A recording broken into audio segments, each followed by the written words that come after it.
శ్రీమాత్రే నమః.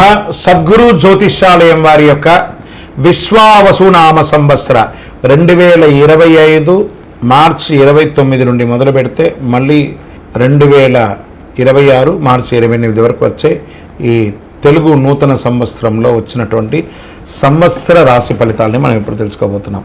ముందుగా మొట్టమొదటిది మేషరాశి. అశ్విని నక్షత్రం, భరణి నక్షత్రం, కృత్తిక మొదటి పాదానికి సంబంధించిన మీరు మేషరాశి వారిగా పరిగణించబడుతున్నారు.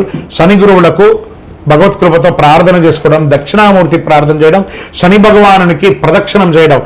దీనికి ప్రాయశ్చిత్తం ఏం చేయాలి అంటే పక్కన ఏదైనా మీ పరిసర ప్రాంతాల్లో ఉన్నటువంటి దేవాలయంలోకి వెళ్ళి నవగ్రహాలకి 19 ప్రదక్షిణాలు, 19 మంగళవారాలు, 19 శనివారాలు, 19 ప్రదక్షిణలు అలా చేసి చూడండి.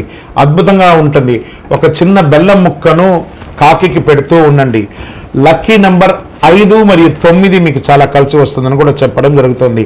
రెడ్ కలర్ అండ్ ఈ మన గ్రే కలర్ ఉంటుంది చూసారా, సిమెంట్ కలర్, ఆ కలర్ని ఎక్కువ వాడడానికి ప్రయత్నం చేయండి. ఇంకను సకల దోషాలు తొలగడానికి మీ వయస్సు ఎంత ఉందో అన్ని దీపాన్ని మీ ఇష్టదైవం కులదైవం దగ్గర పోయి వెలిగించండి.